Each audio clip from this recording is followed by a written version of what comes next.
please help me in welcoming Shannon Kinney?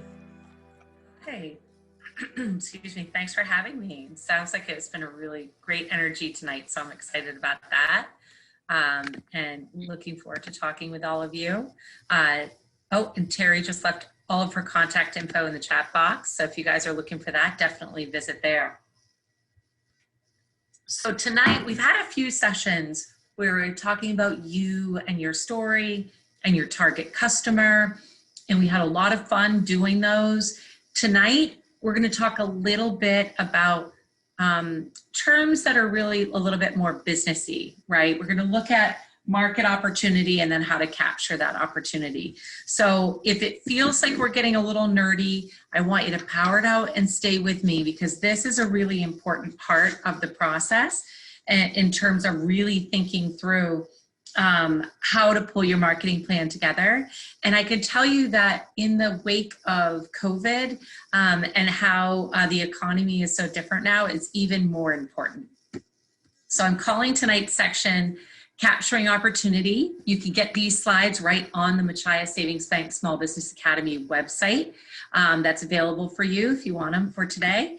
As you know, and as Amanda shared with you, our mission with this course is to really help you, to guide you to writing your own marketing plan. And I hope that you are making good progress on it. Last week, we covered what your target audience or customer is. We also looked at ideal customer because they are a little bit different, and it's kind of good to think about them both. We discussed the steps to defining your target audience and personas. Then we looked at some strategic planning by target. Am I going to reach this audience in this way, this audience in this way, or potentially offer a different service to different target audiences? And then finally, we talked a little bit about creating the right content mix.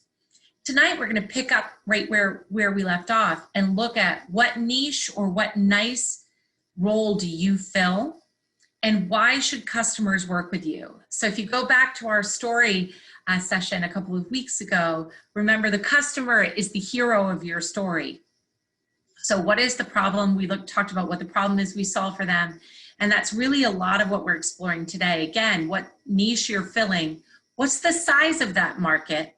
How do you capture that opportunity? And then finally, we've been talking a lot about, a lot of people think their marketing plan is like, what am I posting on what channel on what day?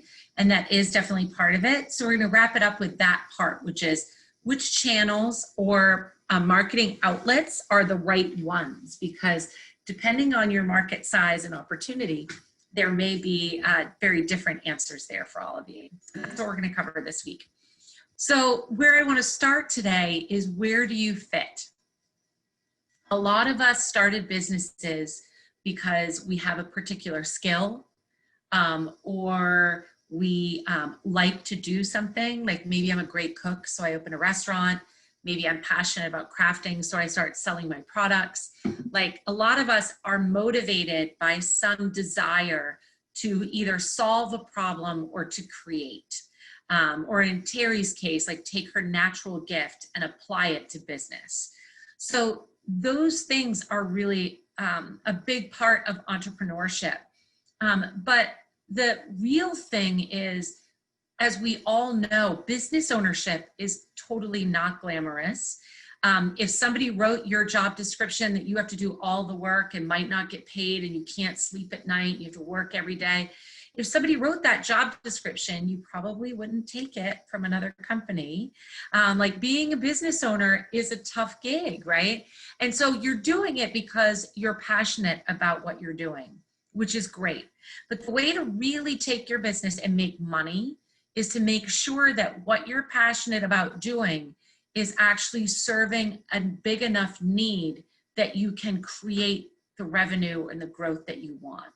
You know, and in this stage, you know, we've worked with thousands of small businesses. I'll always say, like, were you creating a job for yourself or a business that grows? And both are fine. There's no wrong answer to that. But they're very different in terms of how you manage them, in terms of the risk you're willing to take, in terms of, for example, the debt you want to take on or the amount of people that you hire. So If you are looking, you should really think about who's my target audience and where am I at? Do I just want enough customers so that I can be busy 8 hours a day, 5 days a week, and that's it? Or do I want a bigger piece of the pie? And that's your own answer to your question and part of your own marketing plan. So what I want to say is, where do you fit is where you start. I've got this great product or service and passion. Where do I fit in the marketplace? So for business nerds like me, that's called determining product market fit. So if you wanted to ever Google it or learn more about it, and by the way, I have 4 or 5 articles at the end of today's, getting a little bit more into the nerdy business marketing terms, if you're interested. But determining product market fit is really like, what do I create, sell, buy, or provide? And then what's my value proposition? And then you match it up to this target customer that we were talking about 2 weeks ago. This sounds simple, but a lot of times people say, I am excellent at serving Chinese food and creating Chinese food. I'm going to open this great big restaurant in this vacant place on Main Street in this town, and not even take the time to realize if that city can support another restaurant. Can that city support that restaurant? Are there enough people in the market that like Chinese food? Are there enough people who will come there enough to make the money work, right? And this is one of the big mistakes that a lot of us as entrepreneurs make, is we get so passionate about our version of solving the problem that we don't think enough about, first of all, the hero of the story, which is the customer. And second of all, are there enough of them to make this worth my time, right? And so for all of you, I'm assuming that answer is yes.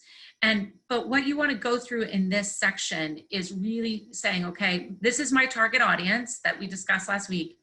And there are this many of these people that are motivated to buy my product. And so that's the opportunity that I'm talking about capturing today. So you take your UX, by the way, is just user experience. It's a nerdy marketing term that they tried to fit into that top pinnacle here. But it's the user experience that you're creating, the customer experience you create, the benefits and features of what you do, and sort of your overall value proposition. And remember, we talked about that in one of our sessions, like what your unique value proposition is. Then you match that to the hero of the story, which is your target customer, and their underserved needs. Like, whoa, there's only one restaurant in town. There's room for another one. And if they go together really well, then that's when you have what is called product market fit. So just some more and other ways to get there is you really thinking about those needs that you're solving for your customer, how you serve them. Example, is it in person? Is it virtually e-commerce? Is it a combination of things? And for almost all of us, no matter what our business is, bullet number 2 has changed, or has changed at least some. And so going into 2021, you want to be smart, get ahead of the game, and really think of that. And if there's any changes needed to how you talk about what you do. For example, we used to talk about my business that I was out on the road 26 weeks a year, out in the field, working with people, meeting small businesses. I've met more than 50,000 small businesses. Well, this year I can't do that. So I have to think differently about how I serve them and how I talk about it. Because posting a bunch of pictures of me out on planes and stuff is just going to make people go, what? Like, it doesn't even make sense right now. Then you want to think about geography. How does geography play a role in what you do? Are you like a restaurant that serves people within a certain driving distance of your physical restaurant? Can you serve virtually, whatever it is you're doing? Is it some combination? Do you attract people regionally? Do you attract people nationally? Like, how does that work? For me, geography plays a role in that we have, we have home bases in more than 60 cities in the US, but we find that most of our customers are somewhere near at least one of those spots, right? So how does geography work for you? How do the features and benefits of your product or service attract that customer? So this gets us back to when we talked about your story and the customer is the hero of the story. One of the things we talked about in that session was, how are you the right one? Like, how are you uniquely qualified to help that person solve their problem? And this is really part of your unique value proposition, right? Like, we have 12 years experience in the field, or I create unique items that are great gifts, or what is it that you do? And then we want it, you've got all this in your mind, you're fresh, you're feeling ready to work on your plan. And then the next step is, what is the size of that market? Like, how many of those people are there available? Now, for those of you that have either have thoughts of or goals of attracting fundraising, like getting investors, drawing a board, getting bigger customers, selling your company, or getting financing from a bank, if any one of those things are going to happen, this is going to be a question they're really going to have about you. Sounds like you make this wonderful product. Let's talk a little bit about the product market fit. I'm a judge and one of the people who helped create the show Greenlight Maine.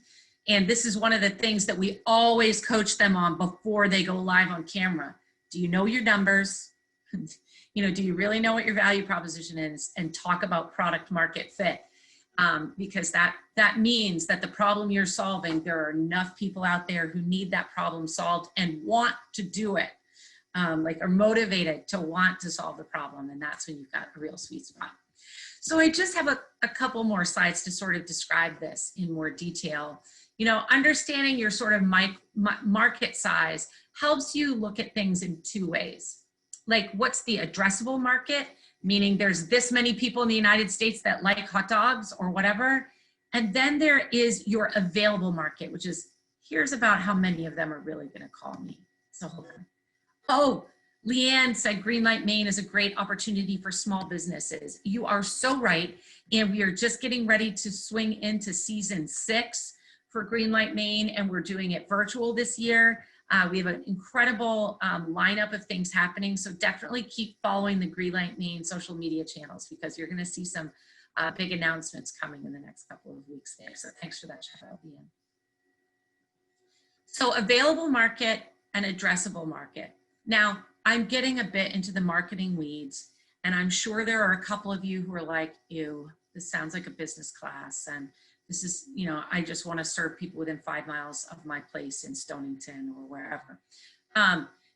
So I'm sharing with you these terms so that they help you understand the context of why this part of your marketing plan matters. Because as I said, I see so many business owners that are really good at something, just open a business without really understanding this.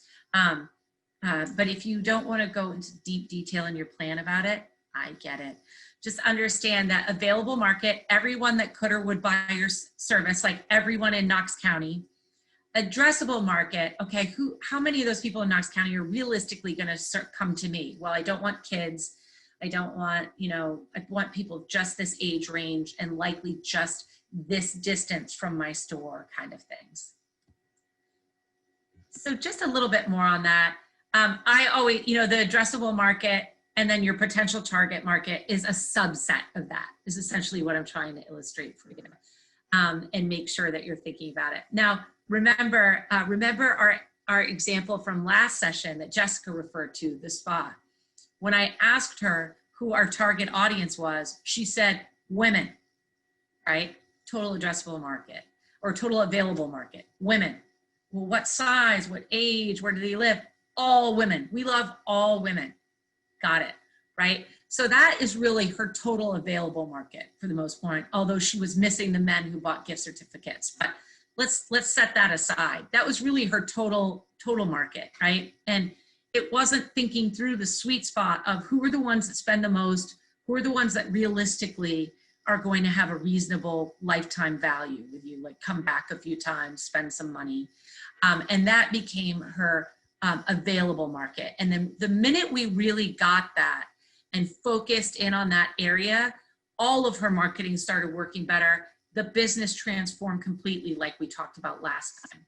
For you, you can be thinking about this when you have to make hard decisions. Is this addressable market big enough for me? This available market big enough?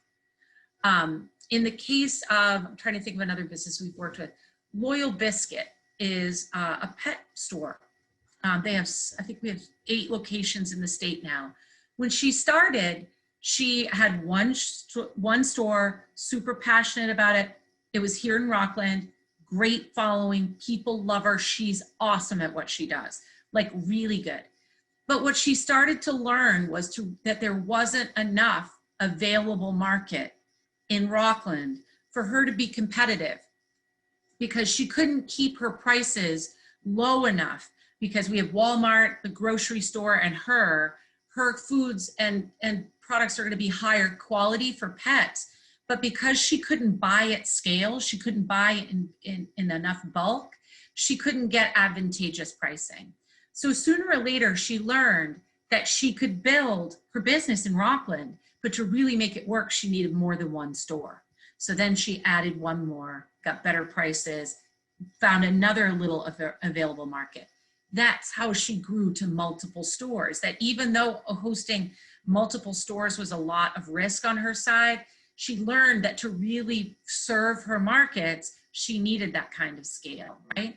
Now, you may not share the same challenge that Heidi did when she was facing that, but when you think about your available market, and we're in a challenged economy, it really is good for you to take a look at it and say, okay, do I need to expand? Do I need more target audiences? Should I adapt my offering? Or is this available market enough that I really need to kill it and really do well with this group? So that's the purpose of looking at that. And I wanted to show you an example. Here's an example of a company that, okay, their market is the sports nutrition market. And that is a $68 billion business. They happen to serve energy bars. And that energy bar market, or those types of customers, is about 8 billion. So it's going down. And then they really are targeting endurance athletes, and it went down again.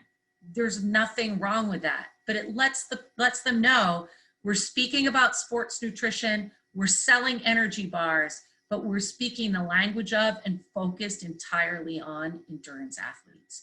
And that way, they're not trying to walk around thinking that they're going to get a piece of a $68 billion pie. They're just really focused in this one area. So hopefully that helps you. For some of you, if a physical location is a critical part of the experience and there's very little done virtually, for many of you, geography alone will help you like whittle this down, and you might attract somebody from out of state or out of town at some of the time, but most of the time you're going to be in this addressable market. So choosing the right channels matters. And there's 2 different things I want you to think about here. One is, where is your audience? So I met this morning with an artist. He's just released an album, and his management team, we've got to like go out and make sure that we get this sound heard. To Terry's point, it's done totally differently than it used to be, because his music used to get released at raves and in clubs, and none of that is happening now, and he can't tour. And so his entire business model has shifted, right? And how do you sort of communicate with people and share in that environment? And so we really had to focus on who's the target audience, right? And he really loves one social network, and that's not where his people are. So you really need to think about where your target audience is. You need to be ready to speak in their language and relevant to that channel. Like the way I talk to a client on TikTok is very different than Facebook, very different than Twitter. And so you really want to speak in the customer's language, which we've talked about enough, but also in the way that works on that channel, right? So that takes us to the last slice, is where can you effectively maintain it? So this artist was like, man, I don't get that, and I'm gonna need you to do that one for me, but here's what I have to say. And then I do get this one, and my manager and I are gonna handle this one. And so you need to make sure it's where your audience is, that you're speaking in their language and in the context of that channel, because trust me, in some of these, like if you don't know what you're doing, it won't work. And then finally, make sure that you can keep it up. And so I have a couple slides for you to just break down for you on social media in particular, some stats on who's on each one so that you can try to match it up to whether or not it's the right one for you. And then we're going to talk about offline and other types of online media before we open it up for questions. So when it comes to social, the behemoth and the one that's probably the right one for most of you is Facebook. It's by far the biggest. It's got 2.6 billion users active on a monthly basis, and active means then they're logging in at least one time a week. But on average, it's way more than one time a week. It's almost an hour per day for the average user. And I've been on the internet side of the business since the mid-90s, I'm a little embarrassed to say. And it used to be that the only thing that got anything near that attention was email. Like nobody ever thought they could beat email, but Facebook is pretty staggering in the amount of time spent there. Average age of a user is 40, has about 338 friends. And they also own the second biggest network, which is Instagram. Instagram, key thing here is you're really, the majority of the users are under 35. If they're over 35, they might be particularly interested in art, in music, in influencer, or like sort of like high fashion type of marketing, and they're upwardly mobile. So you're either reaching people under 35 of a lot of different demographics, or a lot of disposable income if they're over 35.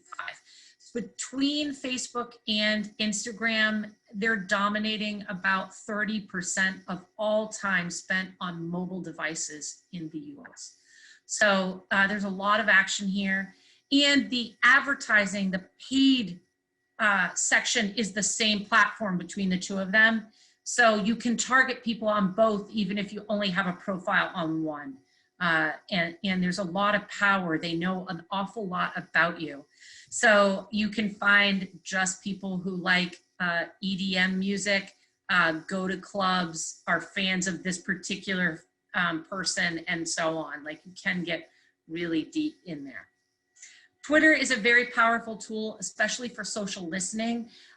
If you are attracting people that are outside of your geography or that you don't know well with your message, Twitter can really work, because think about it, Instagram and Facebook, your primary audience is your fans, or the people following you, and then 1 degree away, right? Because I might see a post that you liked if you're my friend a lot. I might see it, or it might be exposed to me. But generally speaking, there's a lot of privacy controls for the consumers there. On Twitter, you're open or closed. And so I could do a post on Twitter about lobster and reach people worldwide. Now, for sometimes that's good. Sometimes if I'm trying to, sell tickets for the band on Saturday night at the Lobster Festival, I don't need that, right? But it can be powerful. And so Twitter is really good also for quick communications. And if you're targeting people in their mid-20s to early 30s, that's probably one of their sweet spots. Besides Insta is where they share with their friends, Twitter is where they communicate really heavily. LinkedIn is for those of you who are business to business, and 50% of all users on LinkedIn are the decision maker at their company.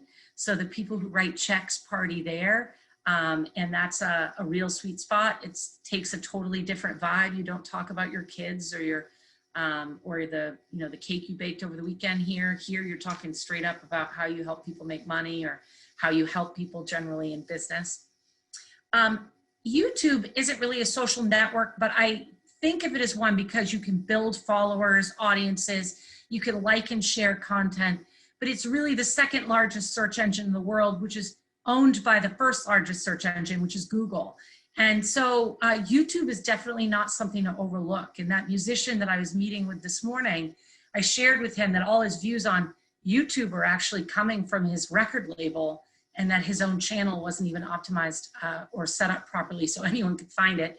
And it really does matter. And so YouTube is something to consider if you have video content. Ooh, Jessica asked about the stat of LinkedIn and decision makers. 50% of LinkedIn users are the decision maker at their company. So for you, Jessica, you know, at Machias, and for any of you who are in the business to business side, LinkedIn is really a powerhouse. And I try to teach people, I have one gal who she works in payroll, and I know one of the rest of you does too. She sells payroll for a bank. And what I said to her is, all the time you want to spend on Facebook, I want you to just take half of it and put it on LinkedIn. Like start making friends, like help people, share articles, participate in that environment the way you would with your personal life in Facebook. And it really works very, very well. It's terrific. You can target people based on industry, on job title. I only want HR manager or chief marketing officer or whatever, and company. You can make your message only seen by people at a certain company. So it's really powerful. And then Pinterest, this one is a really high driver of retail sales. It's grown steadily over the years. It's smaller than the other networks, but it's really powerful if you want, particularly if you sell things that people might consider for a long time, like a vacation, anything for the home, furniture, decorating, redesigns, decks, basements, DIY, weddings, anything with weddings, anything with clothing, fitness, lifestyle, anything like that. Pinterest can work really well. Just remember that they are saving it, they are aspiring it to it. So don't expect them to take action right away, like sale this weekend. That doesn't work here. And they're not price sensitive. So no need to discount. You need to make me want that outfit and think, I'd look good in that thing. And I want to save it until I can afford it. And then I'm going to buy it kind of experience. So Pinterest can be really powerful for that. And then these are the two that I doubt are going to be a big play for either of you. We've been partners with Snap for, I want to say, since they started. And we help TikTok in the US, which is challenging for any of you who follow this industry. President Trump tried to like shut them down. There are this is really where you're finding teens, right? And you know, teens or in the case of TikTok, musicians. So if you're into any of those industries, either one of those might be a play. I can tell you they're both very elusive for the average small business. So this isn't a space I would expect you to really play. But if you're interested in checking them out or interested in seeing examples of small business, let me know. One of my favorite ones to follow on Snapchat, ironically, is not a place I'd eat, but I love them on Snapchat, which is Taco Bell, because they're super clever. But if you have teenagers in the house, do some homework and figure out how these work, because they're on there. And they're on there for at least an hour a day. All right, so that was social media. Does anybody have questions about social media before we kind of go into everything else that you should be thinking about? Okay, these stats were updated this week, so I try to make sure that they're the latest. So those are as of November 2020. I just had to look at what month it was. It's been a long week already. Okay, all right, so now let's think about other channels. So you might remember in one of our earlier sessions, I suggested that you all get sort of all your assets together. It was our first session. What's all the stuff I'm doing in marketing? When you're thinking about your marketing plan, we were able in the past couple of weeks to just think at high level, like what's my story, who's my customer. Now we're getting a little bit back in the weeds, which is where am I going to spend my time, or where do I need to have either a profile or messages? Where am I going to get the word out about my business? And so social media is part of it. And if you're scared of it, it's okay. Pick one channel where you're really going to shine and make it happen. And then these are other things to consider. So we have Google My Business, which for any of you who have a retail location of your business, or that you really, you are doing a lot of buying and selling online, you should have a Google My Business page. If you have any questions about Google My Business, or you're not sure how to claim it, first of all, you can Google it And they have, I'm not joking, they have like a really nice page that'll tell you how to claim it. But that is essentially your location or your storefront on the biggest search engine in the world. They give you the opportunity to put your name in, your hours, your address, photographs. And what happens is when people search you, that's delivered first. So no matter how great your website is, no matter how good you do on Facebook, you really need to at least make sure at least once a quarter or so Google is updated. And Google My Business, that one of the top search things for local businesses on Google is hours of operation. And it's all driven from that page. So make sure that you've claimed your Google My Business. If you're not sure how to do it, you want someone else to do it, let me know. My team does it, but I can also tell you it's not rocket science and you could probably do it yourself too. You should also think about blogs. Yours, do you need one? Should you be writing content about yourself? I'm not trying to make work for any of you, but I can tell you, if you want to show up on search, one of the fastest ways to do it is have great content on your website that answers people's questions or things that they might search for you on. Or others, do you want to get featured on a travel writer's blog? Like Lisa might want to be searching for people who write about unique travel opportunities in New England. And if she sees a couple writers that are really nailing that and talking about all these different things, then that might be a blog she wants to get featured on. So I tend to look at the landscape and think, what do I want? What story do I need to tell about myself? And then who else can help tell my story that I want to work with in some way? Email marketing. Do you reach your customers via email? Should you be reaching your customers via email? Is that something that you want to consider in your marketing plan? And if you have any questions about email marketing, let me know. There's many different types. You can do it to lists that aren't your own, do it with lists that are your own. It can be a highly effective way to reach customers, but before you spend a ton of time doing it, I'll tell you right now, it works the best if you really know what you're doing. And I don't mean technically, I mean, speak to your audience in their target audience in their own language, like we've talked about, and don't send them too often. Like send them when it makes sense.